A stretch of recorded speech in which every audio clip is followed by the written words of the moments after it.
Buenos días, bienvenidos a nuestro tiempo devocional Tu Palabra para encontrar el camino. Hoy es 11 de septiembre del 2024.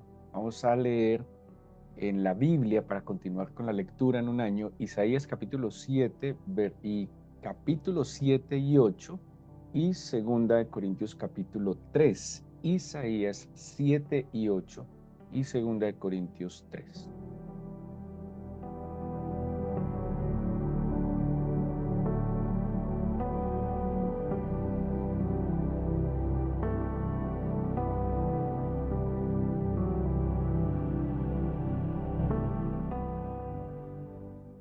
Les invito a que abramos nuestra Biblia en el capítulo 3 de la segunda carta de Pablo a los Corintios. Capítulo 3 de segunda de Corintios. Y em, eh, pues sabemos que el Nuevo Testamento, el mismo nombre testamento, hace referencia a pacto. La Biblia tiene esas dos grandes divisiones, Antiguo y Nuevo Testamento. El Antiguo Testamento entendemos que es la revelación que el Señor le entregó al pueblo de Israel, donde pues estaban las instrucciones, los parámetros, los decretos, los estatutos, los mandamientos que debían tener en cuenta para un gobierno, digámoslo de alguna manera, del Señor aquí en la tierra a través de las instrucciones. El antiguo pacto nos muestra, de hecho, diferentes pactos que el Señor hizo. Eh, y tenemos luego el Nuevo Testamento, un nuevo pacto que se centra principalmente en la persona de Jesucristo. En el Antiguo Testamento, nosotros como cristianos, cuando lo leemos, lo estudiamos y así lo interpretaron los autores del Nuevo Testamento, pues se ven las profecías, bueno, en profecías, en referencias, se ve el anuncio de la obra redentora que haría el Padre a través de su unigénito Jesucristo. Eh, así que podríamos decir, algunos ven el Antiguo Testamento como algo que ya pasó, como que algo simplemente perdió vigencia, y el Nuevo Testamento como lo que ahora tiene vigencia. Creo que la Biblia es una sola. Creo que la Biblia hay que verla en todo su panorama completamente. Y el mismo Señor Jesucristo dijo que Él no había venido a anular la ley, o sea, Él no vino a anular el Antiguo Testamento, sino a cumplirlo. Y eso es lo que creo que debemos entender, que Cristo es el pleno cumplimiento de la palabra del Señor, de la ley dada inicialmente al pueblo de Israel. ¿Sí?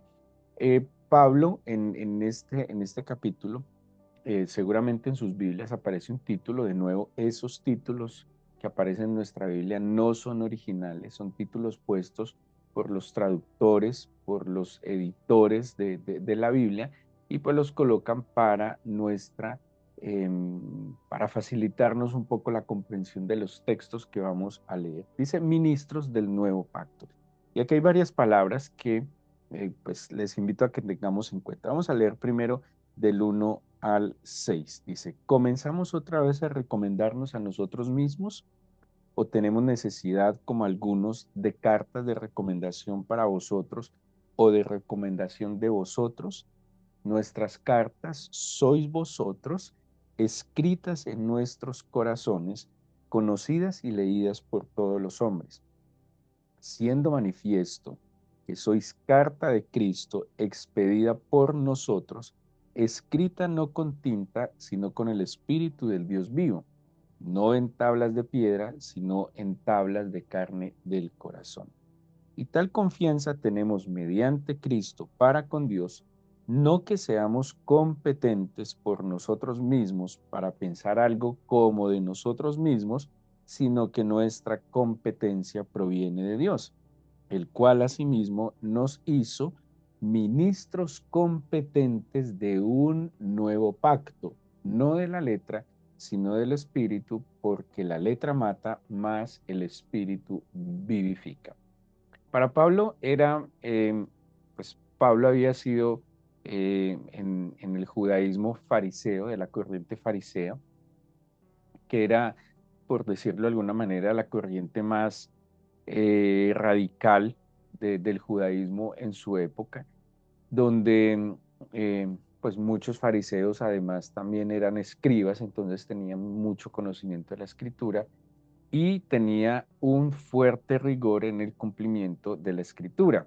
Solo que el gran error de ellos fue que llegó un momento en que dejaron de vivir por la escritura, digo, por lo que Moisés les había dejado como testimonio, y muchos se centraron en lo que se conoce como los comentarios, como en la literatura talmúdica, que son las interpretaciones y los comentarios de la ley mosaica, ¿sí? Entonces, no solo era que cuidaran el cumplimiento de la ley mosaica, sino que además estaban muy centrados en las interpretaciones que le habían dado a estas instrucciones que estaban en la Biblia, ¿sí? Entonces, pues si se hubieran ocupado suficiente con que pues ya la Torá era compleja para que lo hubieran llenado de, eh, digámoslo así, de minucias, de detalles que les complicaron un poco más la vida.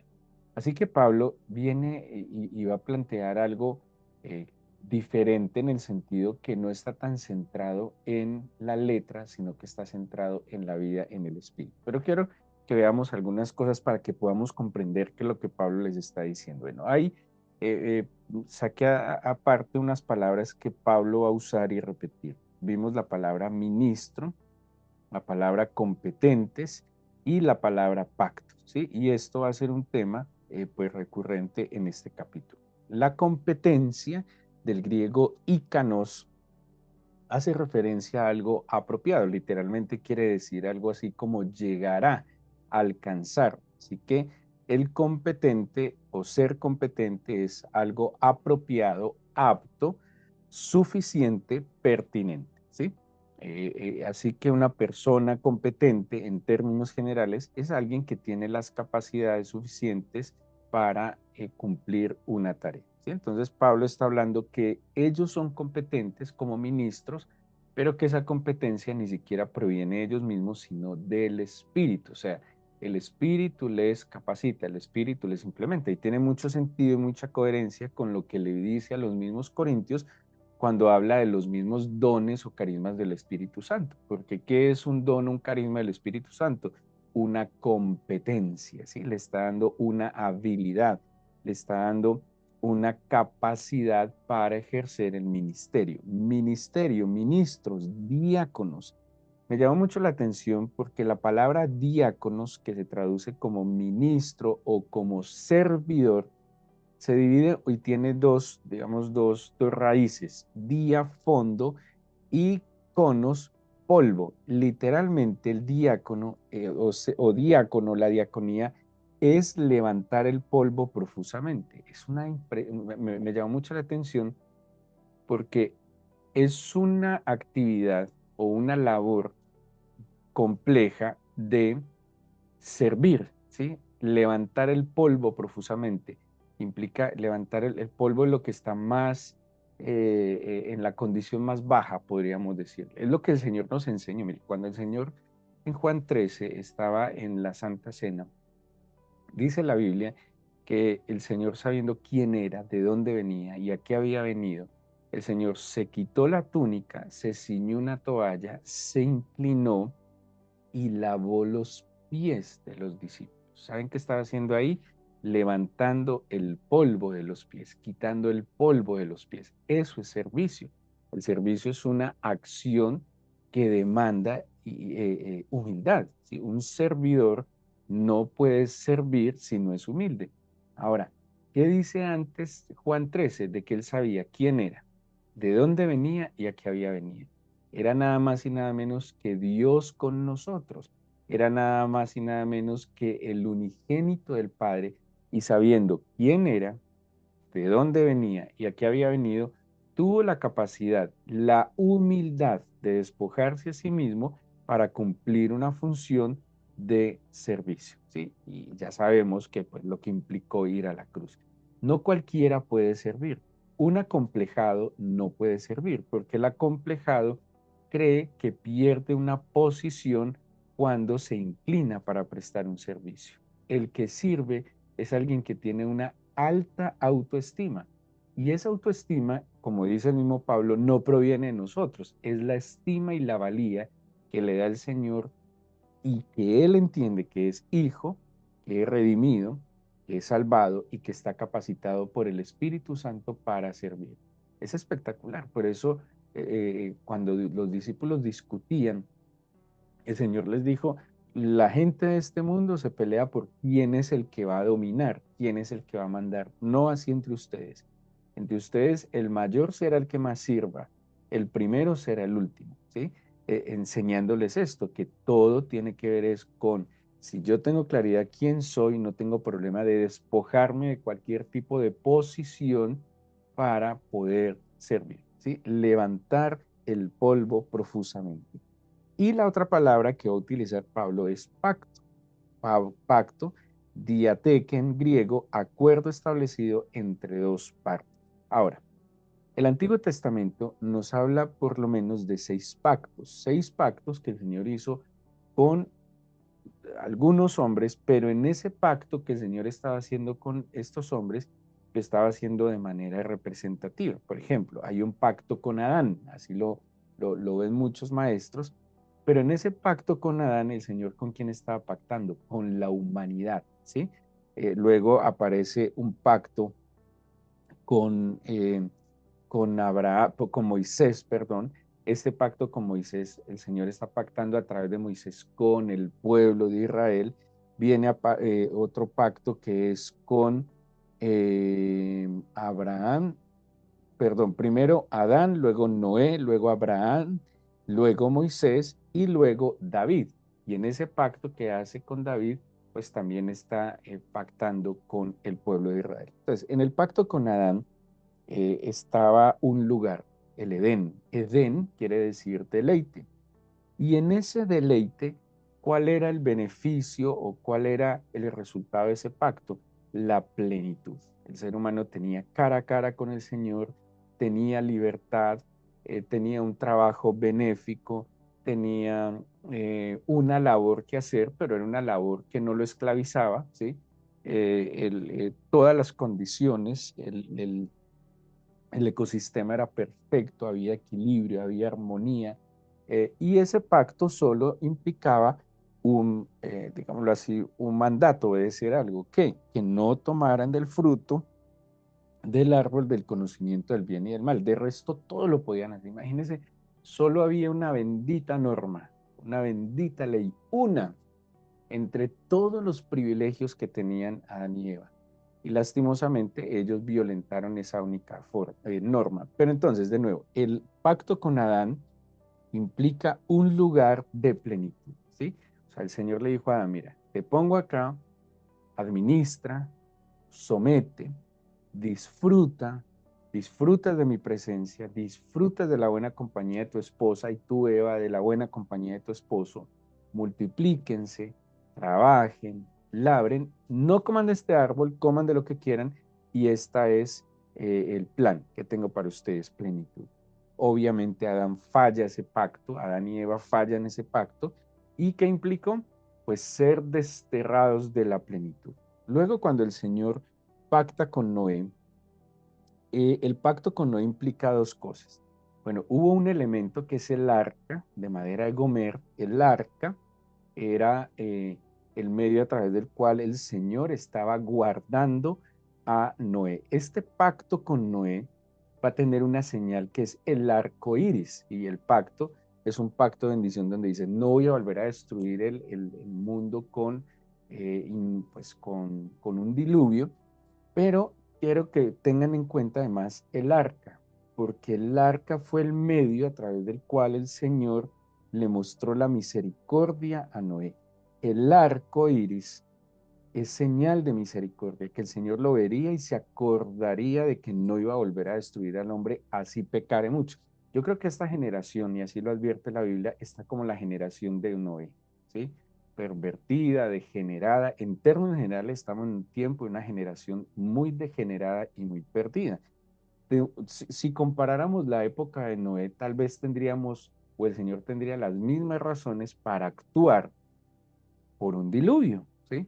Pero ¿qué dice? Cuando él mira el arco, se acuerda de este pacto y no va a destruir al hombre de esta manera. Y el arca es entonces el medio a través del cual el Señor muestra su misericordia salvando a Noé, salvando a su familia, pero también salvando las criaturas. Luego aparece Abraham. El pacto con Abraham tenía una señal que era la circuncisión. Esta circuncisión, digamos, el beneficio es la identidad. Quien fuese circuncidado entraba a ser parte del pueblo de Israel y descendiente de Abraham. Hay una palabra, hay una idea que se tiene muy clara con Abraham y es padre, ¿sí? Padre. Padre tiene que ver también con la palabra patria, la tierra de mi padre, la heredad que yo recibo. Hoy en día, en las ridiculeces y en las bobadas que andan por ahí pululando, ahora dicen patria y matria, que por cuestiones de equidad de género. A mí me parece una ridiculez, pero pues cada uno con su tema, no hay necesidad de cambiar estas cosas. Bueno, pero bueno, el caso es que cuando dice, Él es el padre de la fe, Él es el padre, de hecho, Abraham incluso es el padre, digámoslo, en fe y de las tres religiones monoteístas más importantes del mundo, del judaísmo, del cristianismo y del islam. Abraham entonces en este pacto que tiene una señal que la circuncisión entra la identidad, ¿sí? A través de este pacto el Señor le daba identidad a su pueblo. ¿Y la identidad cuál es? Su paternidad. Tiene que ver con la paternidad. La paternidad es un tema muy complejo, es un tema que se podría decir que de fondo es una de las principales causas de conflicto en aquellos que carecen de paternidad.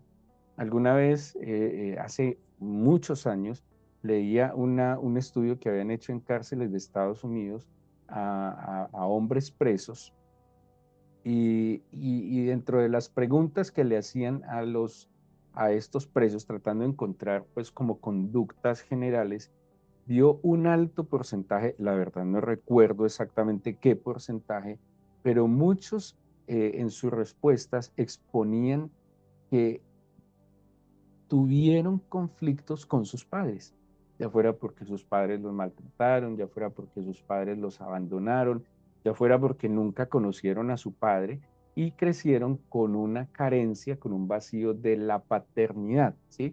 Con con un faltante de la paternidad. Así que es un punto crítico porque la paternidad de alguna manera nos transmite amparo, protección, provisión, y la falta de paternidad, pues la misma expresión lo dice, da esa sensación de orfandad, de abandono, de soledad. Por eso este pacto implicaba eso, un padre, ¿sí? Un padre que bendice, un padre que guarda, un padre que provee, un padre que acompaña en todas las etapas de la vida. Luego aparece el pacto con Moisés. El pacto con Moisés es, digamos, el elemento es la Torá, la instrucción, y precisamente eso es lo que recibe el pueblo a través de este pacto, instrucción. Y posteriormente aparece el pacto con David, donde el Señor le promete en el pacto trono para siempre. ¿Qué es trono para siempre? Autoridad, ¿sí?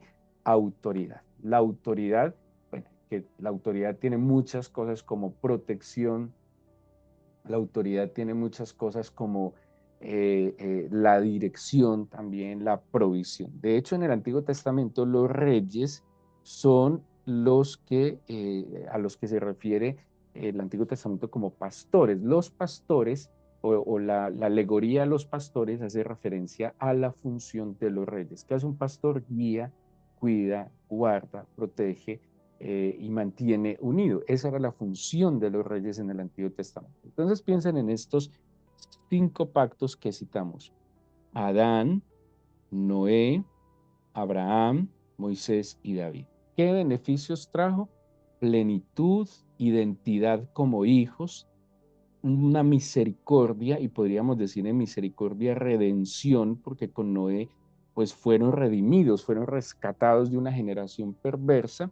En David tenemos una autoridad, acuérdese que la autoridad también me respalda, me guarda, me ampara, y tenemos la instrucción, y podríamos decir instrucción de guía a través del pacto con Moisés de la Torá. Pero ¿qué está diciendo Pablo?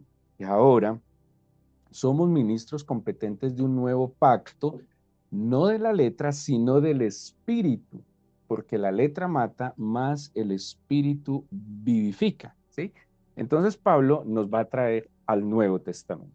Claro, Pablo no estaba pensando en que estaba escribiendo el Nuevo Testamento. Pablo simplemente estaba instruyendo a sus discípulos, enseñándoles, pero Pablo no tenía, y ninguno de los escritores, ni los del Antiguo ni los del Nuevo Testamento, ninguno decía, escribamos el Antiguo Testamento y luego los otros escribamos el Nuevo Testamento. Es más, cuando estaban escribiendo el Nuevo Testamento, no se conocía el escrito hebreo como Antiguo Testamento, ¿sí? Simplemente se conocía como la Tanaj, ¿sí? La Tanaj, que es el acrónimo de Torah, Nevi'im y Ketuvim, que es el cuerpo escritural del texto hebreo. No se llamaba Antiguo Testamento, se conocía como Tanaj, ¿sí? Entonces, pues si no se conocía como Antiguo Testamento, mucho menos ellos estaban pensando en que estaban escribiendo el Nuevo Testamento. Solo estaban instruyendo, orientando y reinterpretando, de buena manera lo digo, las escrituras hebreas. Ahora, el nuevo pacto, todo se centra en una sola persona que es Jesucristo. ¿Sí? Vimos que el antiguo pacto es Adán, Abraham, Noé. Bueno, ahí los dije en desorden. Adán, Noé, Abraham, Moisés y David. Pero el nuevo pacto se resume y se reúne y se congrega, se consolida en una sola persona que es Jesucristo.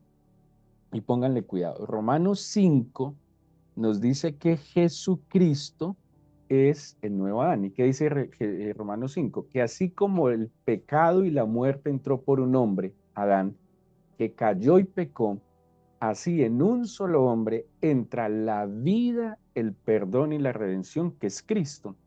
De alguna manera, Pablo en Romanos 5 nos está diciendo que Jesucristo es ese nuevo hombre que nos introduce de nuevo a lo que se perdió. ¿Y qué perdió Adán?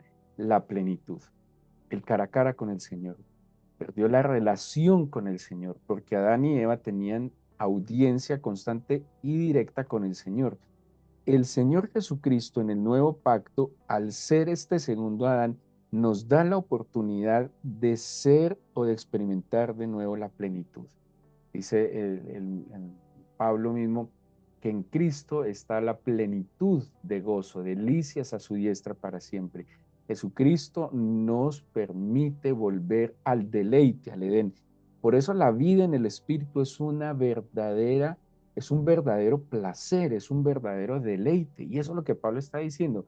No es la letra lo que vivifica, es el Espíritu del Señor, porque si usted se queda con la letra sin el espíritu, la letra mata. Cuando la gente se vuelve muy dogmática y toma la letra sin la vida espiritual, se vuelve sobre todo fregada con los demás. Mire, la hipocresía del fariseísmo era que conocían muy bien la letra, pero la usaban para juzgar, criticar y señalar a los demás, no para vivirla ellos mismos. Ese era el reclamo que el Señor les hacía. Pero cuando yo estoy en el espíritu, la letra se vuelve vida en mi vida y no se vuelve simplemente dogmas, temas de discusión teológico, sino que se vuelve de verdad vida. Entonces, yo no le voy a decir al otro, sea santo, sino que yo mismo vivo en santidad. Ame y perdone, sino que yo estoy constantemente amando y perdonando. La Biblia, la escritura, se vuelve vida en mi vida. Y ese es el sentido, que es lo que Pablo está diciendo. El antiguo pacto tal vez tenía una centralidad en el qué hacer y el qué no hacer. La vida del nuevo pacto es la plenitud en Cristo, la certeza de la dirección del Espíritu, y que se basa en las obras, en amor y por amor y para amor. Ahora, si Cristo recoge todo este nuevo pacto, el pacto con Abraham, les dije que nos daba paternidad, la identidad como hijos. Juan 1:12 dice, mas a todos los que le recibieron y a los que creen en su nombre les dio la potestad de ser hechos hijos de Dios. O sea que Cristo, además de que es mi segundo Adán, el que me lleva de nuevo a la plenitud, Cristo es el medio, el que me da la potestad de ser hecho hijo de Dios. Y ya no es la circuncisión en la carne la que me da acceso a esa paternidad y esa identidad. Es, dice Juan 1:12, a los que creen en su nombre, a los que le recibieron y a los que permiten que el Señor mude su corazón. Y Pablo lo va a repetir varias veces. No se trata de circuncidar el cuerpo, porque usted puede mutilar su cuerpo, pero si su corazón sigue entenebrecido, nada hizo. Se trata de mudar el corazón, de que el Espíritu del Señor transforme mi corazón, que el Espíritu del Señor haga una nueva criatura a mí, como dice Pablo también en la carta a Corintios en el capítulo 5:17. Luego hablamos de Abraham, bueno, me salté uno, era primero Noé. ¿Se acuerdan que les dije que Noé tenía un elemento salvífico que era el arca? Y que había un símbolo de esa redención que era el arco iris. Bueno, en Cristo es la cruz. Casualmente tiene que ver con la madera. Casualmente cuando miramos la cruz es ese símbolo de redención, es ese símbolo de salvación, de que el Señor nos rescató en medio de una generación degenerada. Y luego aparece Moisés y dice la Biblia, lo mismo que está diciendo, aunque Moisés nos dejó la instrucción escrita en la Torá, el nuevo pacto en Jesucristo, cuando viene, es que es muy tenaz, de verdad que este plan del Señor es perfecto. Imagínense que la Torá fue recibida a los 50 días de salir de Egipto. Y a los 50 días, ojo, la Torá es la instrucción, la letra, y a los 50 días de que Jesucristo va a la cruz, que es, él muere en Pascua, y a los 50 días, ¿qué envía el Señor? El Espíritu Santo. Porque el Espíritu Santo es la letra en el corazón. Porque así como Israel recibió la letra en tablas de piedra a los 50 días de haber salido de Egipto, que era la Pascua, a los 50 días que el Señor muere, que era nuestra Pascua, la letra ya no está en tablas de piedra, sino que es depositada en el corazón. Así que en Cristo el nuevo pacto es que esa letra que estaba en una tabla de piedra, ahora está en mi corazón y el Espíritu Santo es quien me instruye y quien me guía. Lo que era las tablas de piedra ahora está en mi corazón. Y por último, David, el Señor también está, o sea, recoge el pacto con David, que es su reino eterno en mí. Por eso en el Padre Nuestro decía, venga tu reino a nosotros. Y ese David es, por eso el Señor es descendiente de David, de la tribu de Judá, el león de la tribu de Judá. Ese pacto con David, ese trono para siempre, esa autoridad, esa soberanía, se cumple en Jesucristo, siendo Él mi soberano rey. El reino de los cielos ha venido a mí y está ahora en mi corazón. Eso es lo que Pablo les está diciendo en el capítulo 3. Este nuevo pacto, que en el Antiguo Testamento estaba, digámoslo, desagregado en Adán, Abraham, Noé, David, Moisés, ahora todo está en Cristo. Y todos los beneficios del pacto que el Señor hace con estos hombres en la antigüedad, ahora todo los resume, los reúne, los consolida en Cristo. En Cristo tenemos entonces plenitud, identidad como hijos, redención, guía, instrucción y tenemos un soberano rey sobre nosotros. Eso es lo que nos está diciendo en términos generales el capítulo 3. Ahora le invito a que en su tiempo personal lea el capítulo 3 con esto que les acabo de explicar y entenderán entonces mejor de qué les está hablando, de la competencia que da el Espíritu Santo para que seamos siervos del Señor, siervos de un nuevo pacto que está en Cristo Jesús y que nos lleva a la perfección y a la plenitud. Así que démosle gracias al Señor, eh, porque aunque la Biblia, Señor, no es un libro perfecto, sí nos muestra la perfección de tus planes, Señor. Sí nos muestra claramente un plan concienzuda y sabiamente planeado, establecido y ejecutado. Yo te doy gracias, Señor, por esta época en la que nos tocó vivir a nosotros, porque nos tocó vivir la época del Espíritu, la época de, de la instrucción en nuestro corazón. Nos tocó vivir una época gloriosa de poderte conocer y disfrutar. Yo te pido, dígale, Señor, que me enseñes, que me instruyas, que abras mi entendimiento y me des sabiduría, y que me permitas trascender día a día. Claro, tengo que salir a cumplir mis deberes y obligaciones, pero Señor, que en todo yo tenga presente la eternidad que tú me has concedido y la oportunidad de tener una relación permanente personal contigo, profunda contigo. Muda mi corazón, Señor, transfórmame y permíteme identificarme, experimentar esa plenitud, disfrutar la redención que me has dado y vivir en el Espíritu que me guíe, me instruye y me ayude, Señor. Por favor, como dice el Padre nuestro, que tu reino sea en nosotros, que hoy nos guardes de caer en las manos del maligno, cuídanos de caer en cualquier tentación y desde ahora bendecimos todos los alimentos que pondrás delante de nosotros. En el nombre de Jesús. Amén.